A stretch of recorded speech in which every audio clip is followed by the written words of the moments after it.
आइए दोस्तों, सबसे पहले आप सभी को कवरेज क्लासेस में हार्दिक अभिनंदन है।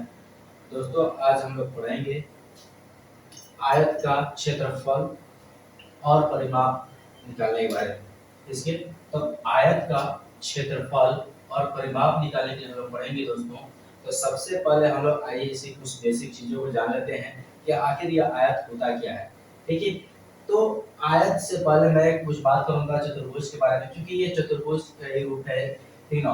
तो चतुर्भुज क्या होता है? तो चार भुजाओं से घिरे, कितनी? चार भुजाओं से घिरी हुई आकृति को हम लोग क्या कहते हैं? चतुर्भुज कहते हैं। एक दोस्तों, कोई भी अगर चतुर्भुज है तो वह चार भुजाओं से घिरी हुई आकृति को हम लोग चतुर्भुज कहते हैं। जैसे देख लीजिए, यह एक भुजा है और फिर यह दूसरी भुजा है और यह तीसरी भुजा और यह चौथी भुजा है। इसे भी देख लीजिए, ये पहली भुजा, यह दूसरी भुजा और यह तीसरी भुजा और यह चौथी भुजा। यानी कि चार भुजाओं से घिरी आकृति को ही हम लोग क्या कहते हैं दोस्तों? चतुर्भुज कहते हैं। कितनी भुजा से? चार भुजा से। कितनी भुजा से घिरी होनी चाहिए दोस्तों? चार भुजाओं से घिरी हुई आकृति को हम लोग क्या कहते हैं? चतुर्भुज कहते हैं दोस्तों। तो इसलिए चार भुजाओं से घिरी आकृति को हम लोग चतुर्भुज कहते हैं। इसमें देख लीजिए, चार भुजा है, एक, दो, तीन और चार। इसमें भी देख लीजिए, एक, दो, तीन, चार। चार भुजाओं से घिरी हुई आकृति को हम लोग क्या कहते हैं? तो चतुर्भुज कहते हैं। आइए दोस्तों, हम लोग आयत देखते हैं कि आयत किसको कहते हैं। तो ऐसा चतुर्भुज जिसके आमने सामने की भुजाएं बराबर हो, यानी कि आमने सामने की भुजा क्या होनी चाहिए? बराबर होनी चाहिए हो, तथा चारों कोण, यानी इसके जितने भी कोण होंगे, यहाँ पे जितने भी ये कोण बन रहा है वो सब के सब कितने डिग्री के होंगे? यह 90 डिग्री के होंगे। यानी कि जितने भी आयत जो होता है दोस्तों, तो आयत के चारों कोण कितना डिग्री बराबर होना चाहिए? तो 90 डिग्री के बराबर होना चाहिए, उसे हम लोग आयत कहते हैं। यानी कि सिंपल सी बात सोचिएगा, तो ऐसी चतुर्भुज जिसके आमने सामने की भुजा बराबर हो तथा चारों कोण 90 डिग्री को हो, उससे हम क्या कहते हैं? आयत कहते हैं। जैसा कि चित्र में देख लीजिए, यह 6 सेंटीमीटर है, इसके सामने वाली भुजा भी यह 6 सेंटीमीटर ही है। अगर यह 3 सेंटीमीटर है तो यह भी 3 सेंटीमीटर ही होगा। यानी कि इसके आमने सामने की जो भुजाएं होती है वह आपस में बराबर होती हैं। उसी प्रकार से फॉर एग्जांपल देख लीजिए, अगर यह 8 सेंटीमीटर है तो इसके सामने वाली जो भुजा होगी यह भी 8 सेंटीमीटर ही होगी। अगर यह 4 सेंटीमीटर है तो यह 4 सेंटीमीटर। यानी कोई भी चतुर्भुज हो दोस्तों, आयत होगा दोस्तों, तो वह आयत में जो होता है उसके हमेशा जो होता है आमने सामने की जो भुजा होती है वह हमेशा बराबर होती है। और इसमें एक और बात जान लीजिए, आयत की बड़ी भुजा जो होती है, जो आयत की बड़ी भुजा होती है उसको हम लंबाई कहते हैं। जैसे देख लीजिए, ये बड़ी भुजा है, ये 8 सेंटीमीटर की, यह लंबाई है इसका दोस्तों। जो बड़ी भुजा होती है, आयत में जो बड़ी भुजा होती है उसको क्या कहते हैं? तो हम उसको लंबाई कहते हैं। और आयत की जो छोटी भुजा होती है उसको हम लोग क्या कहते हैं? तो चौड़ाई कहते हैं। वही लिखे हुए दोस्तों, आयत की छोटी भुजा को हम लोग क्या कहते हैं? चौड़ाई कहते हैं। तो आई होप कि आपको समझ में आ चुका होगा कि आयत जो होता है वह क्या होता है। तो आयत जो होता है ऐसी चतुर्भुज जिसके आमने सामने की भुजा आपस में बराबर हो तथा चारों कोण 90 डिग्री के हो, उसे हम आयत कहते हैं। और आयत की बड़ी भुजा को हम लोग लंबाई कहते हैं तथा आयत की छोटी भुजा को हम लोग चौड़ाई कहते हैं। तो आइए अब हम लोग देखते हैं कि इसका क्षेत्रफल और परिमाप हम कैसे निकाल सकते हैं।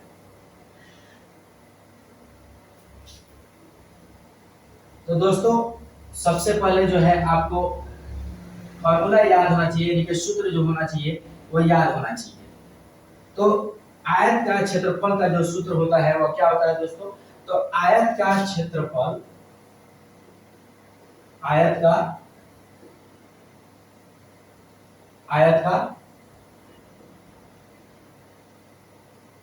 क्षेत्रफल बराबर होता है, क्या होता है दोस्तों? तो इसको बोलते हैं लंबाई अगुना चौड़ाई। तो दोस्तों, आयत का जो क्षेत्रफल होता है वो होता है लंबाई गुना चौड़ाई। इसको कहा जाता है area of rectangle equal to length into breadth. ठीक है ना? यानी कि इसको हम लोग शॉर्ट में एल इनटू बी भी लिखते हैं, लेंथ और ब्रेथ को ये दर्शाता है दोस्तों। तो आइए हम लोग कुछ क्वेश्चन ले लेते हैं। फॉर एग्जाम्पल मान लीजिए यह एक रेक्टेंगल है, यह क्या है, रेक्टेंगल है, और इसकी जो भुजा है मान लीजिए ये 5 सेंटीमीटर, कितना सेंटीमीटर है, तो ये 5 सेंटीमीटर। तो अभी मैंने बताया था कि इसके आमने सामने की जो भुजा होती है वो हमेशा क्या होती है, बराबर होती है। तो यह भी 5 सेंटीमीटर हो जाएगा। मान लीजिए यह आपका 10 सेंटीमीटर है, यह कितना है, 10 सेंटीमीटर, तो यह भी कितना हो जाएगा, 10 सेंटीमीटर हो जाएगा। तो अभी हम लोगों ने फॉर्मूला पढ़ा कि आयत का क्षेत्रफल बराबर होता है लंबाई इंटू चौड़ाई। तो लंबाई कितना इसमें है दोस्तों, तो 10 है, हम लोग 10 लिख लेंगे, और इसकी चौड़ाई कितना है, तो 5 हो जाएगा, यानी कि 10 बचे 50 सेंटीमीटर स्क्वायर। जब भी हम लोग क्षेत्रफल निकालते हैं तो उसका जो होता है वो सेंटीमीटर स्क्वायर में होता है, अगर या मीटर में होगा मीटर स्क्वायर में होगा, यानी जिस यूनिट में होगा उसका स्क्वायर होता है दोस्तों। तो आइए हम लोग कुछ और भी क्वेश्चन लेकर देख लेते हैं कि इसका क्षेत्रफल और कैसे निकाल सकते हैं, यानी कि इसको कैसे, मान लीजिए अगर डिजिट चेंज कर दिया तो क्या होगा। तो मान लीजिए इसका जो है 15 है, और इसका मान लीजिए आपका मतलब कि कुछ भी मान सकते हैं 8 है, तो यह अगर 15 है तो इसके सामने वाली भुजा भी 15 होगी, अगर यह 8 है तो ये भी 8 होगी दोस्तों। तो अब देखिएगा आपको आयत का क्षेत्रफल बराबर क्या होता है, तो आयत का क्षेत्रफल बराबर होता है लंबाई गुना चौड़ाई, यानी कि area of rectangle equal to L into bl into breadth. तो अब देखिए हम लोग फिर लिख लेंगे आयत का क्षेत्रफल बराबर, अब हम डायरेक्टली दोस्तों अब लंबाई गुना चौड़ाई को हम L इनटू b में लिख देते हैं।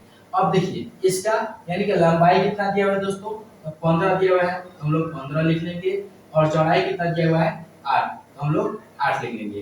अब यहाँ पे हम लोग इससे क्या कर लेंगे, गुना कर लेंगे। यहाँ पे मान लीजिए दोस्तों मीटर है, ये सब क्या चीज में है, मीटर में है, तो मीटर में हो जाएगा। तो अब देखिएगा इसकी लंबाई इंटू चौड़ाई हो गया, तो 15 8 कितना होता है दोस्तों, तो 120 मीटर स्क्वायर हो जाएगा दोस्तों। आई होप कि आपको क्षेत्रफल निकालने में आयत का आपको कोई दिक्कत नहीं होगी। आपको अगर समझ नहीं आया तो आप कमेंट में लिख सकते हैं, मैं फिर आपको इसके ऊपर दूसरी तरीके से वीडियो बनाने की कोशिश करूंगा दोस्तों। अब आइए हम लोग देखते हैं आयत का परिमाप निकालने के लिए। तो आयत का परिमाप के लिए भी एक तो यह है कि कॉमन लेकर भी हम ले सकते हैं, या एक तरीका यह है कि हम फॉर्मूला भी बैठाकर निकाल सकते हैं। जैसा कि अभी मान लीजिए यह एक आयत है, ठीक है, अब यह एक आयत है, मान लीजिए इसकी चौड़ाई जो है 3 सेंटीमीटर है, ये 3 सेंटीमीटर 3 सेंटीमीटर है, इसका भी 3 सेंटीमीटर हो जाएगा, क्योंकि आयत में आमने सामने की भुजा बराबर हो जाएगी। अगर मान लीजिए यह 5 सेंटीमीटर है तो ये भी 5 सेंटीमीटर हो जाएगा, ठीक है।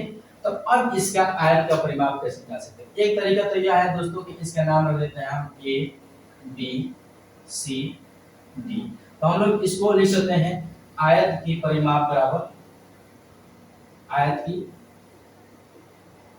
परिमाप बराबर, यानी कि इसको कहा जाता है perimeter of rectangle, equal to क्या हो जाएगा। तो देखिएगा सबसे पहले हम लोग एक इसका भुजा ले लेंगे, यानी कि ए बी हो जाएगा, दूसरी भुजा देखिएगा यह ए बी यहाँ से हो गया, अब बी सी यहाँ से यहाँ तक हो जाएगा, तो हम कर लेंगे बी सी, फिर यहाँ से देखिएगा सी डी दिया हुआ है, तो हम लोग लिख लेंगे प्लस सी डी, अब प्लस यहाँ से यहाँ तक एक भुजा है, इसका नाम है डी ए, हम लोग डी ए लिख लेंगे दोस्तों। तो अब आइए आपको समझ आ गया होगा, तो अब इसका हम लोग वैल्यू पुट आउट कर देते हैं। ये बी का वैल्यू कितना है 3, तो हम 3 रख लेंगे, फिर BC का वैल्यू कितना है 5, तो हम लोग 5 रख लेंगे, फिर देखिएगा CD का वैल्यू कितना है 3, तो हम लोग 3 रख लेंगे, फिर DA का वैल्यू कितना है 5, तो हम लोग 5 रख लेंगे, और सबको जोड़ लेंगे तो हो जाएगा हमारा 16 सेंटीमीटर दोस्तों। यह एक हुआ इस तरीके से, या फिर आप फार्मूला के से भी आप निकाल सकते हैं। तो इसका फार्मूला क्या होता है दोस्तों, आयत का परिमाप बराबर होता है 2 इंटू लंबाई प्लस चौड़ाई का दोस्तों, तो 2 इंटू लंबाई प्लस चौड़ाई।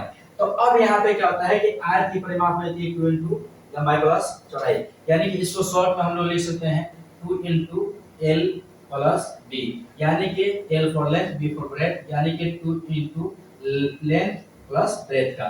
अब देखिए इसमें मैंने पहले बता चुका है, जो सबसे बड़ी भुजा होगी तो 2 का 2 रख लेंगे, और यहाँ पे देखिए कितना दिया हुआ है, लेंथ कितना दिया हुआ है तो 5 दिया है, यानी कि लंबाई जो है 5 दिया हुआ है तो हम लोग 5 रख लेंगे, फिर प्लस, और यहाँ पे चौड़ाई देखिए कितना दिया हुआ है 3 सेंटीमीटर, तो हम लोग 3 सेंटीमीटर लिख लेंगे। अब देखिएगा दोस्तों तो क्या हो जाएगा 2, और सबसे पहले ब्रैकेट काम कर लेते हैं, तो देखिएगा 5 और 3 कितना हो जाएगा 8 हो जाएगा। फिर ये देखिए 8 गुना 16, चाहे आप इस तरीके से निकालिए चाहे इस तरीके से निकालिए, तो आप ज्यादा कोशिश कीजिएगा कि हम फार्मूला के ऊपर बैठाएं, और यानी कि सूत्र के ऊपर बैठा दें, और उसके बाद में हम आयत का परिमाप को निकालें। आई होप कि आपको समझ में आया होगा दोस्तों। फिर मैं कोशिश करता हूं और भी क्वेश्चन लेकर के आपको समझाने के लिए। तो आइए दोस्तों हम लोग फिर दूसरा क्वेश्चन लेकर के देखते हैं कि कैसे कितने आसानी से इसको हम सॉल्व कर सकते हैं। तो आप देखिएगा, मान लीजिए हम फिर एक आयत बना रहे थे, एक आयत बना दिया मैंने, और इसका वैल्यू मान लीजिए 4 है और इसका वैल्यू 8 है, तो यानी कि इसके सामने यह मीटर में है और यह भी मीटर में है, या सेंटीमीटर में हो या किलोमीटर में, उससे कोई फर्क नहीं पड़ता, आपको नियम वही रहेगा। तो यह भी 8 मीटर ही हो जाएगा, और यह 4 मीटर है तो यह 4 मीटर, यानी कि आमने सामने की भुजा आपस में बराबर हो जाएगी। अब देखिए हमने अभी लिखा था कि आयत का परिमाप बराबर होता है, आयत का परिमाप बराबर होता है 2 इंटू लंबाई प्लस चौड़ाई, 2 इंटू लंबाई प्लस चौड़ाई। तो देखिए 2 हो गया फॉर्मूला का, और लंबाई कितना है 8, तो 8 रख लेंगे। फिर चौड़ाई कितना है दोस्तों तो 4, तो 4 रख लीजिए। फिर देखिए 2 इंटू 8 और 4 कितना हो जाएगा 12, 12 गुना 24। आई होप कि दोस्तों आपको समझ में आया होगा।